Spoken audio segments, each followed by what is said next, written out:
explain the meaning of the 4 udapati. This is in the Dhammacakkappavattana Sutta. Buddha used 4 udapati: Cakkhum udapati, Jnana udapati, Panna udapati, and vijja udapati.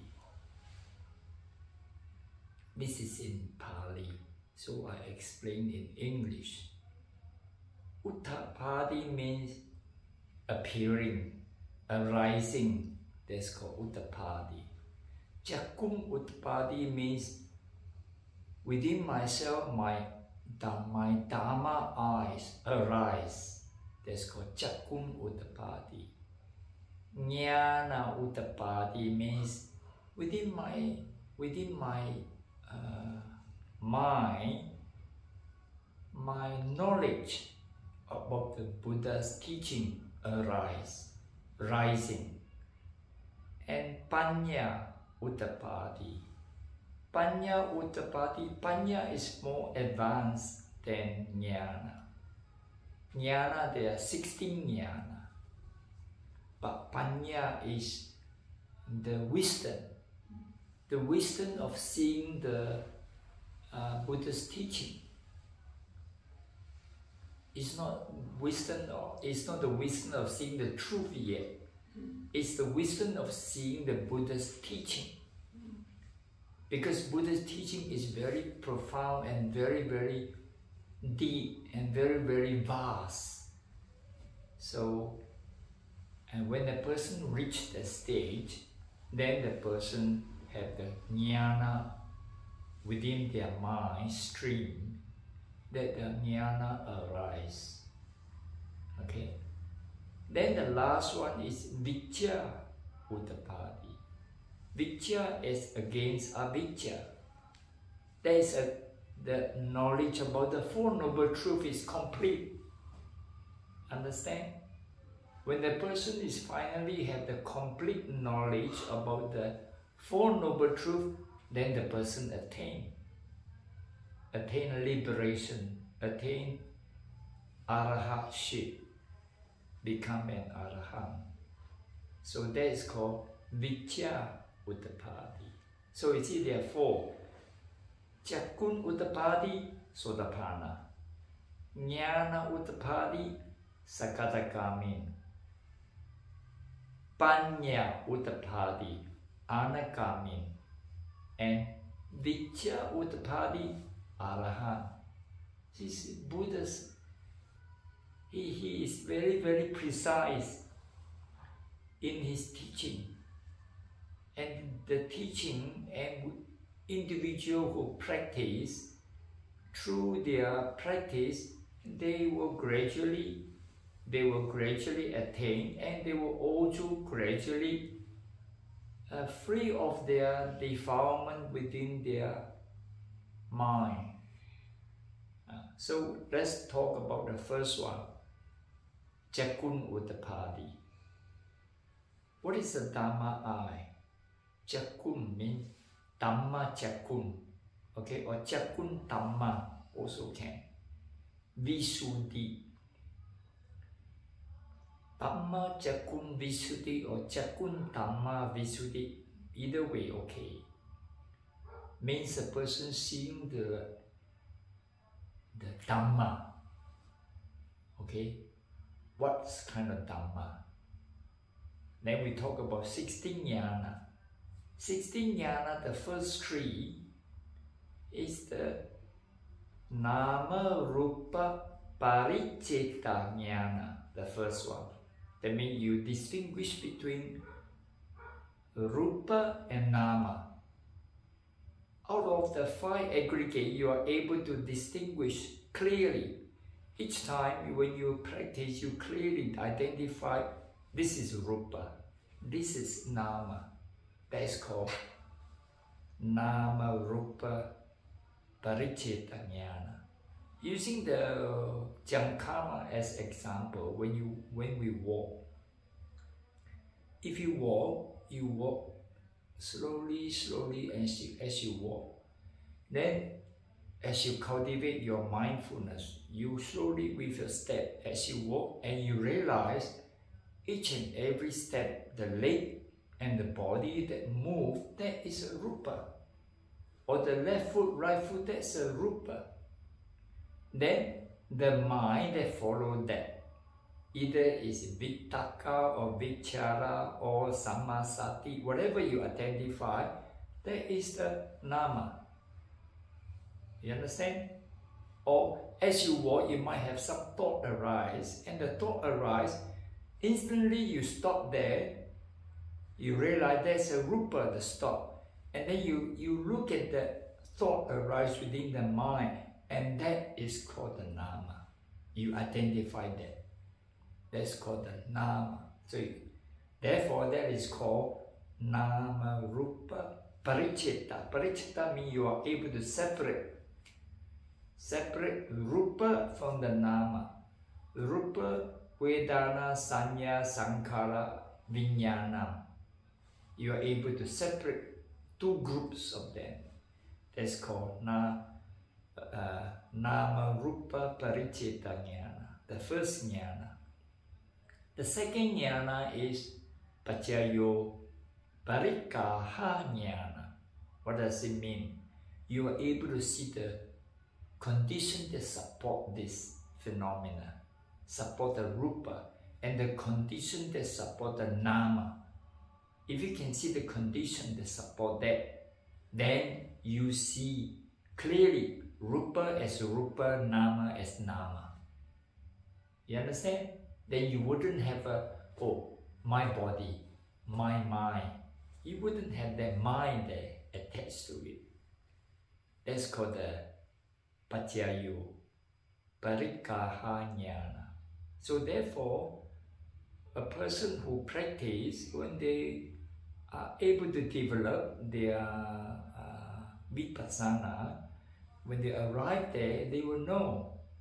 Through understanding the paccayyo, the condition, then he can see that the rupa is selfless and the nama is also selfless.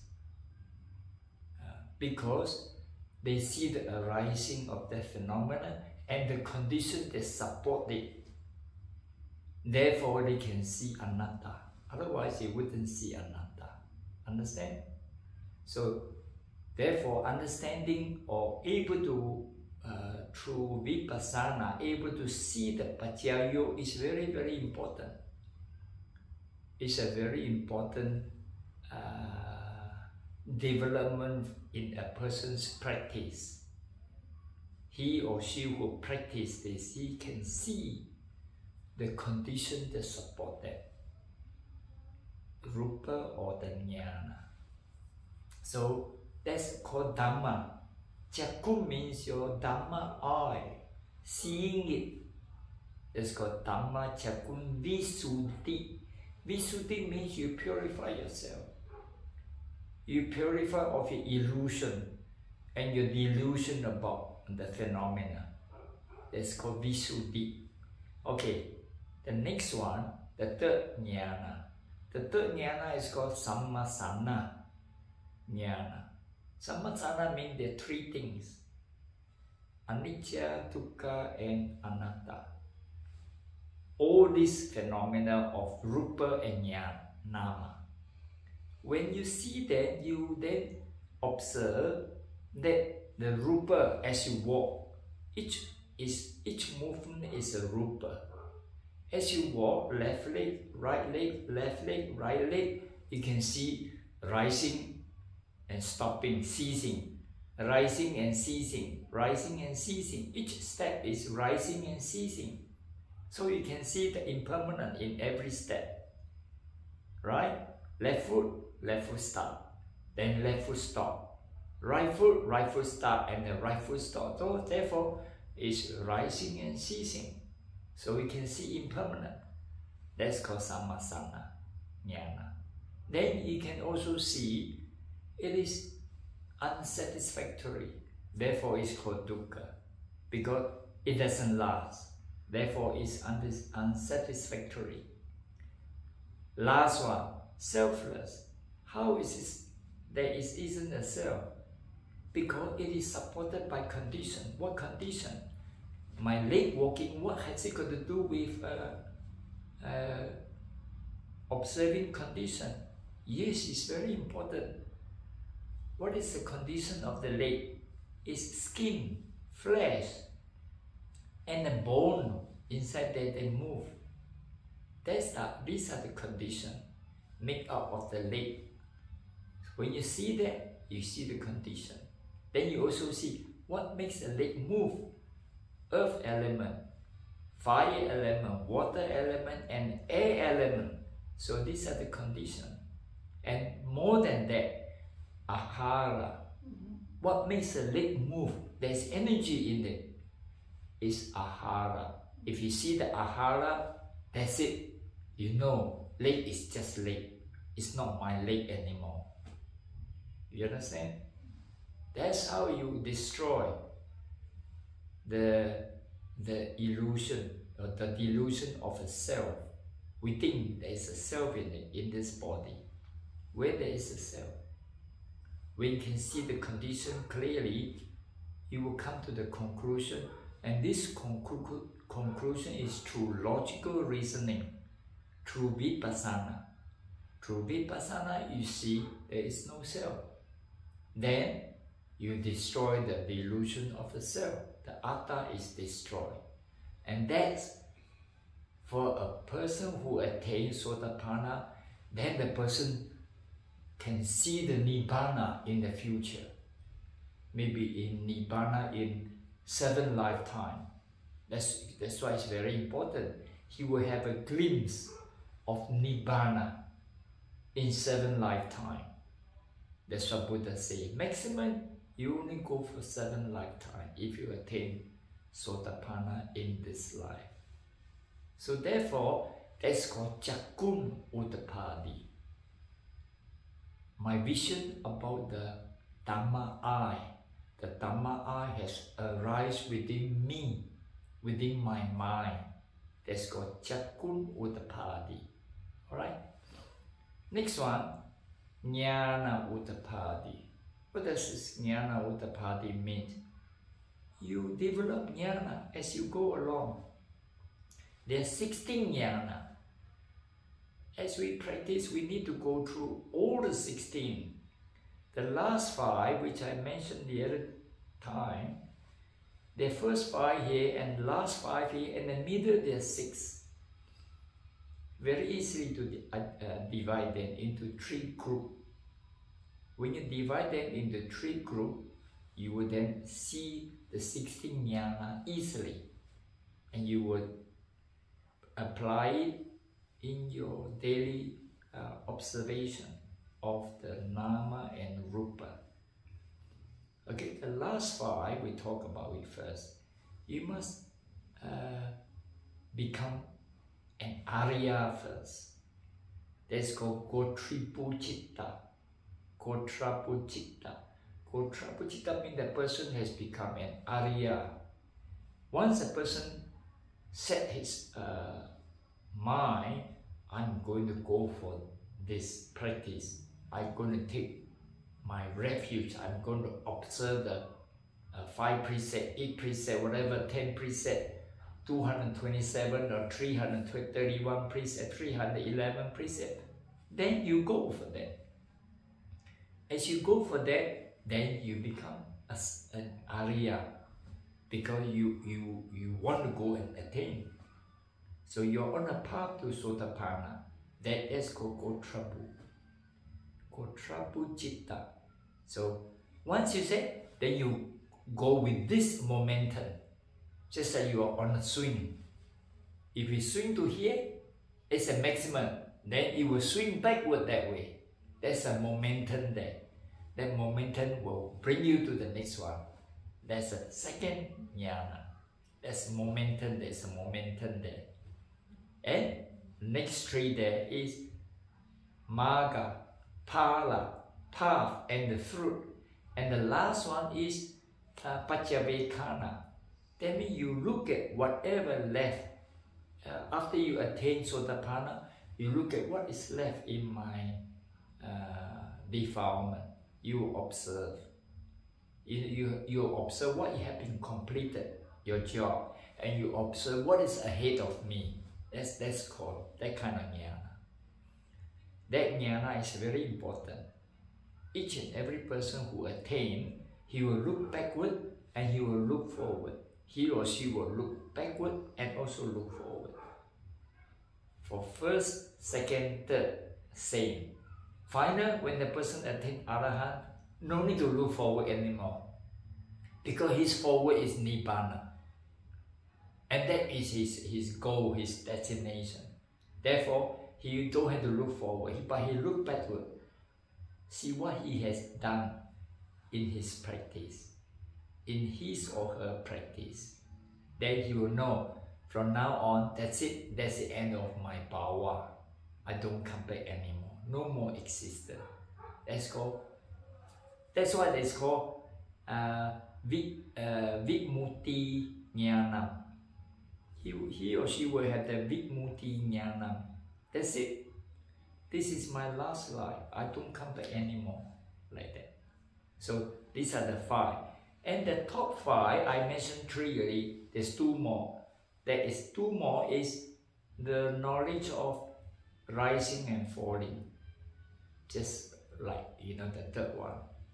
And the 5th one is the knowledge of whatever that has gone will never come back again.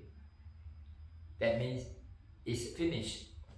That's called Payang Jnana.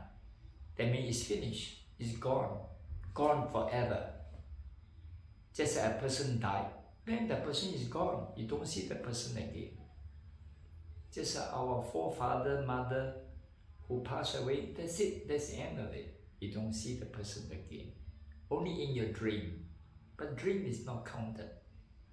You will not appear in this world again. Alright? So these are the 5 in front and 5 behind. Middle, there's 6 of them. This is for contemplation. Alright, then we come to the second one. Jnana udapati. Then the person will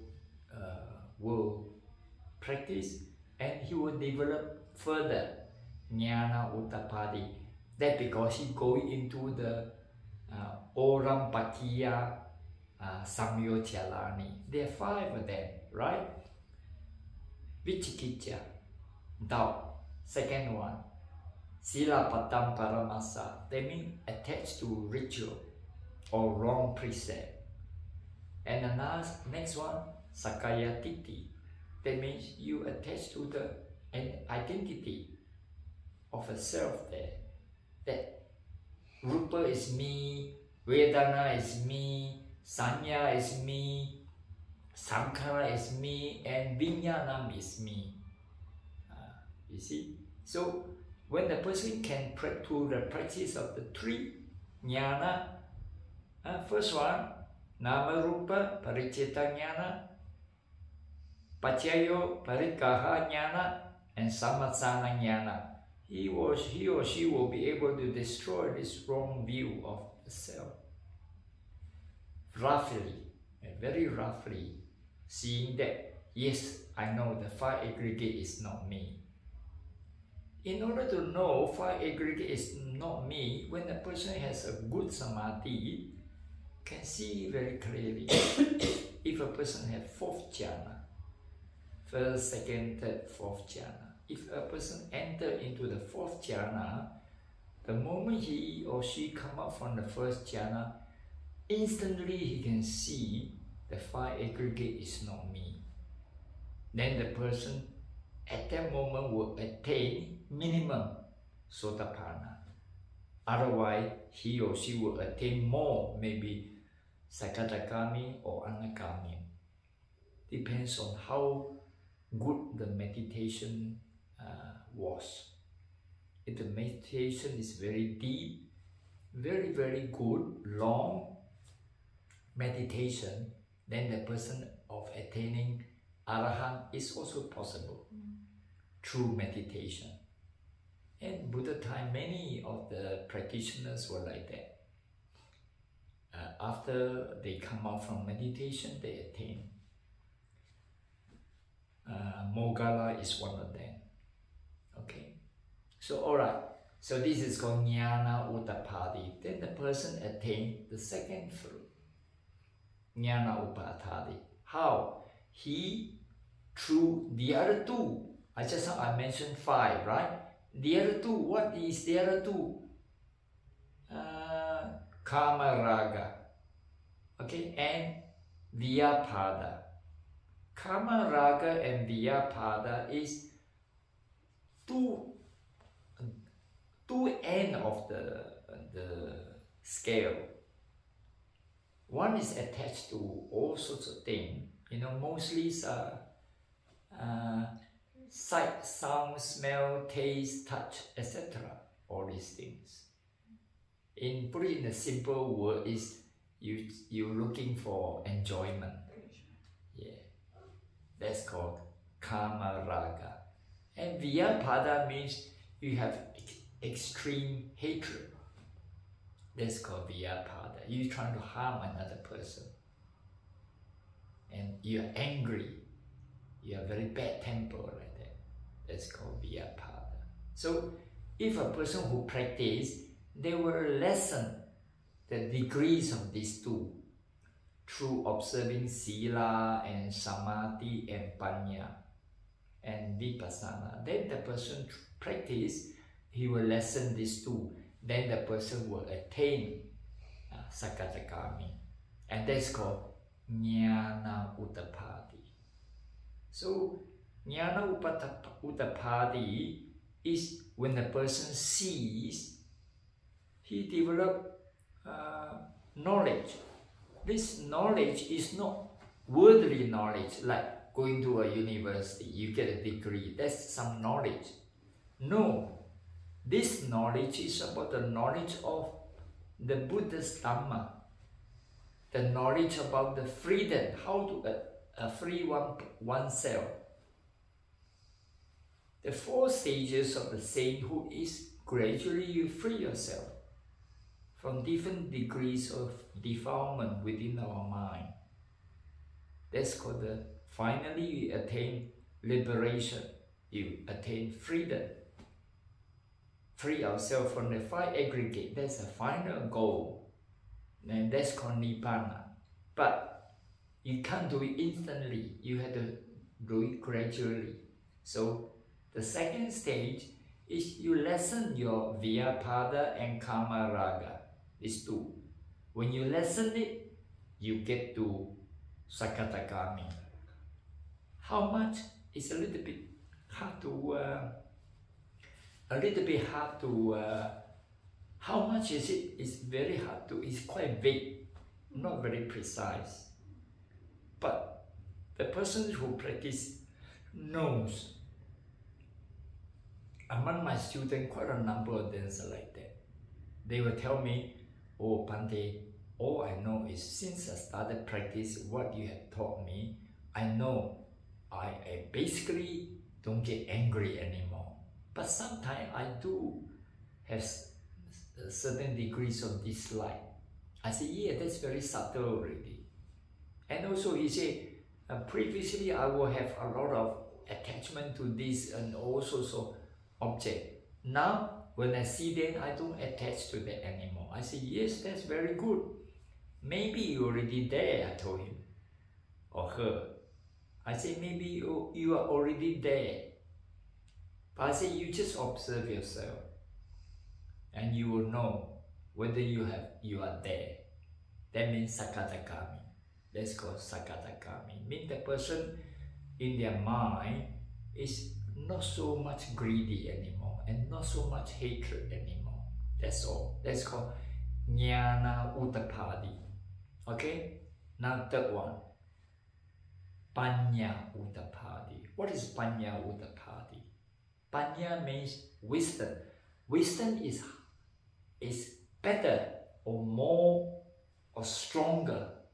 The wisdom of the Buddha's teaching, the wisdoms of the path, and the wisdoms of this whole process of practice. That's a wisdom. The wisdom of the Buddha's teaching, the Four Noble Truths. This is the wisdom. This is more than the jnana. Jnana is very, very fine, so you need to go through it one by one and sort out yourself. And as you sort it out, the jnana, then the wisdom develops and becomes stronger and stronger. Which is why the wisdom comes third. Cakkhum udapati, jnana udapati, panna udapati. Now, this panna udapati, there is one very important substance in it. That is the person free himself or herself from any more of this desire of worldly things. Free themselves completely.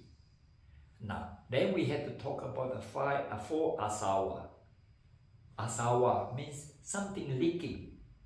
Let's say if you have a crack in your cup, there's a crack line, and you put the water in and the water seep out from the bottom because there's a crack. That's called asawa.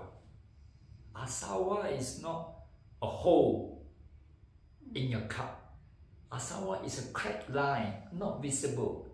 You don't notice the water coming out, but as you put the cup there, the water comes out slowly, and then the water is leaking onto the table. That's called asawa. So the asawa, therefore, then the first asawa, what is it? Asawa, karma asawa. They desire for all sorts of things: sight, sound, smell, taste, touch. This is called the asawa. There are so many thousands and thousands of it all over the world. You know, the eye look for it, the ear look for it, the nose look for it, and the tongue look for it, and the body also wants it. And even the mind also constantly looking for it. That's called the asawa. You're constantly looking for enjoyment, desire, endless desire. So therefore, when a person is able to curb or to subdue or eradicate the karma asawa, then the person free. Which is why I say, if a person attains anagami, the person is no different from a Brahma in the Rupa Loka. Because in the Rupa Loka, there are four jhana. First jhana, second jhana, third jhana, and fourth jhana. First jhana is Brahma.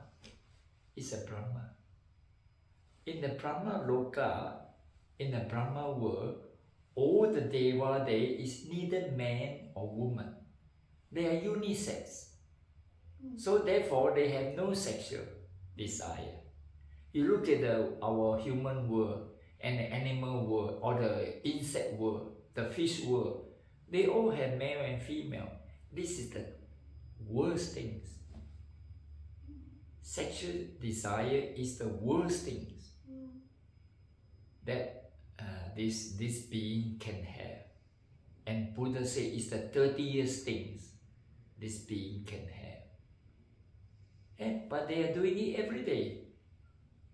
But when the person reaches anagami, the person has got no more sexual desire. I guarantee you that. I will guarantee you that. You don't have to do any castration in order to arrive there. Just through practice you will arrive there, and you are so pure because you have no more desire for this. So that is a very important criteria. When a person wants to check himself or herself, he just has to check whether you got any more desire for sex. If you have got no more desire for sex, it's not because you are impotent, but you free yourself from that completely. Understand? That is called a karma asawa. You understand? Of course, there are more than that. you know, your desire for food, your desire for new robes, you desire for new patta, you desire for vihara, you become the abbot. Oh, these are all the desire. Understand? When a person reach anagami, has got no more desire. Free, completely free himself or herself from all this desire. Therefore, that's called wisdom. This is really called panna, because he can see the shortcoming of the desire. When you have desire, you commit karma. If you commit karma, you will have force within your mind stream. This karmic force will push you to go and take rebirth, an endless rebirth. So this is very bad. The four asawa, the first is kama asawa, second is bhava asawa, third is ditthi asawa, and the last one is avijja asawa, the four asawa.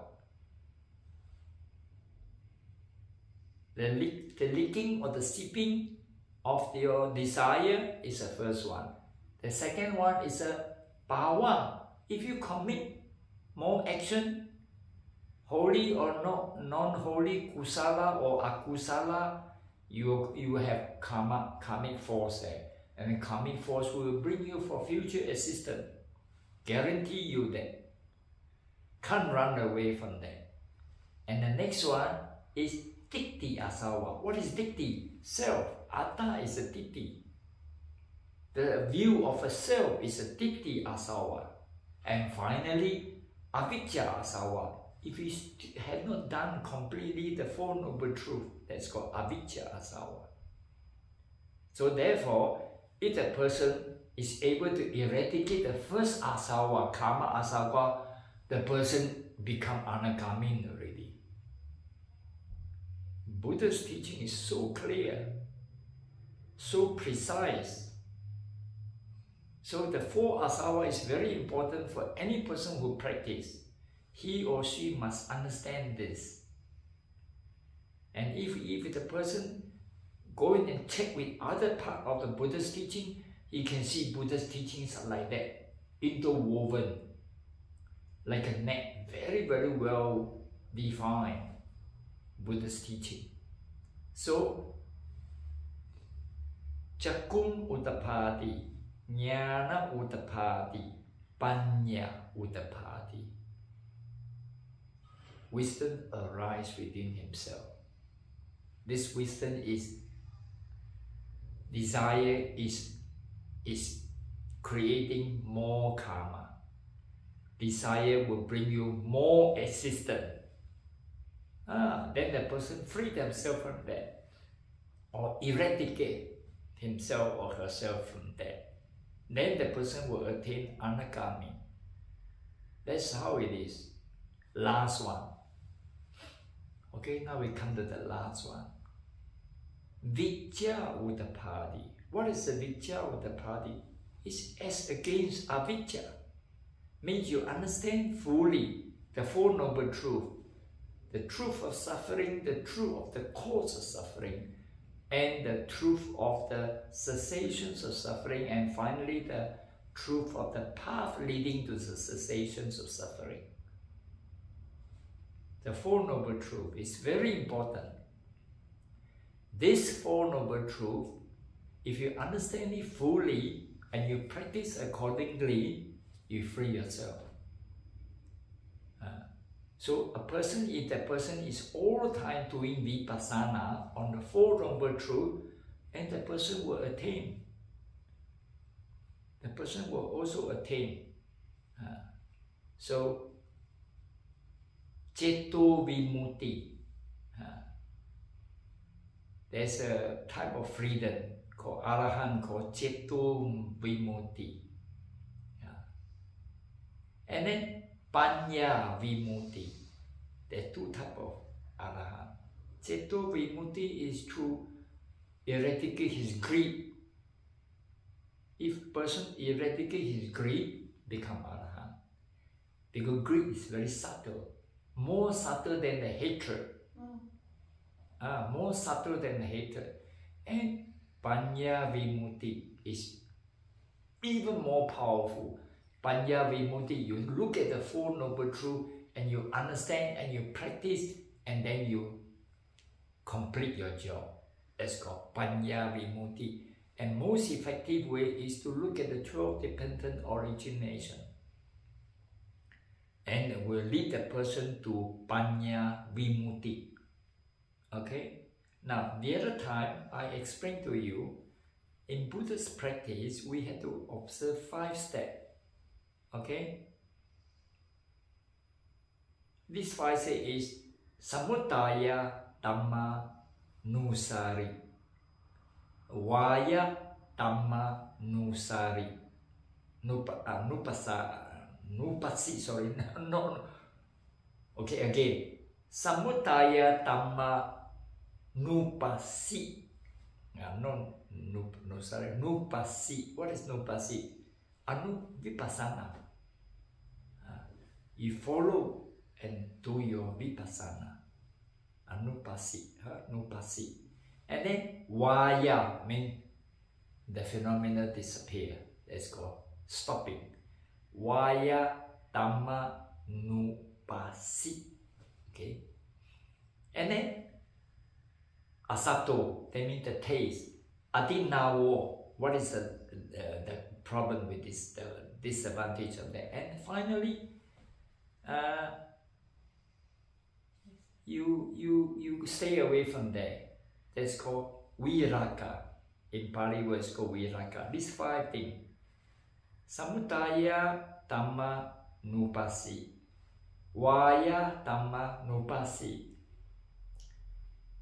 Asato, Adinawo, and Viraka. Viraka means you stop your desire. You stay away from having desire. That's called Viraka. If you are able to do that, Anagami. Isn't it? Very, very, very good Buddha's 5 steps. And then another 5 steps is like that. Okay? Nipitaya. You develop a distaste for that. Okay? You sick of it. You see the appearing and the disappearing, appearing, disappearing, and you eventually, all these are like that. I'm sick of it. I'm sick of all this born and die, born and die, born and die. I'm sick of it. I don't want to come back again. That's called Nipitaya. Okay? Virakaya, the next one. Then you stay away from desire. Viraka, then you get Anagami. Virakaya. And then next one, Nirodhaya. That's your name. Nirodhaya. That's it. You free yourself. You destroy the 5, your attachment to the 5 aggregate. That's called Nirodhaya. So Nipitaya. First you must see the samsara. And you see this born and die, born and die. Eventually you get sick of it. That's called Nipitaya. Then Virakaya. It can bring you to the 3rd fruit, Anagami. And then Nirodhaya bring you to the 4th fruits of Arahant. Okay? Virakaya and Nirodhaya. Then last 2. Vimutti, free. Freedom, liberation. Vimutti. And then Vimutti Jnanam, the knowledge of freedom. That's called Vimutti Jnanam. So these 5 and this complement each other. These 5 I mentioned earlier, and these 5 they complement each other. That's the whole practice. The whole practice is in this 10. This 10. Alright? So now come back to finally. Cakkhum udapati, jnana udapati, panya udapati. You become 3rd. Same. That means Anagami. And then finally, vijja udapati. Vijja means your avijja is destroyed. Your avijja about the 5 aggregate is me, belongs to me. I'm in the 5 aggregate in me. All destroyed, completely destroyed. Then you free yourself. Then you reach Arahant. Understand? That's called vijja udapati. You know, vijja means the avijja is destroyed, then the vijja arises within your mind. Vijja udapati. So this is in the Dhamma Cakkhum Pavatthana Suttam. Finally, Buddha say himself, but he say 5 of them. Cakkhum udapati, jnana udapati, panya udapati, vijja udapati, finally, aloko udapati. That's only for Buddha. For us, we arrive at vijja udapati, enough already. But Buddha is aloko udapati, means brilliant, bright, very, very brilliant, bright. Only Buddha have that. We can't get to that. We will not get to aloko udapati. This got nothing to do with meditation, you see light. Nothing to do with that. This is the aloko within your mind that arises. Only Buddha can have that. Arahant or Sāvaka don't get to that. So Buddhahood is, why is aloko? Because he can see the Four Noble Truths himself. That's called aloko. By himself, not like us. We are Sāvaka. We listen to teachings and we practice. So therefore we get to vijja, that's enough. Freedom. We wouldn't get to aloko udapati. Aloko udapati is an exclusive area or territory for the Buddha. No limit. For No the limit. Samma Sambuddha. Yes, no limit. Yes, aloko udapati is different. Yeah. Aloko udapati is all an exclusive zone for the Buddha only, not for us. We wouldn't get to that. You know, during our was, we usually chant this one at the beginning. And when you hear this very nice tune, Cakkhum udapati, jnana udapati, panya udapati, vijja udapati, aloko udapati. Very nice tune. You know, has got tune there. But then many people don't understand the meaning. You have to really study and practice yourself. Eventually you understand the meaning of what Buddha has said. So tonight just share this with you for just a little bit. Hopefully it will help you. If you don't understand, doesn't matter. Later on you will understand. Hamdanayam, Tanakatha Satukaham, Tadanase, Sadhu, Sadhu, Sadhu. Sadhu.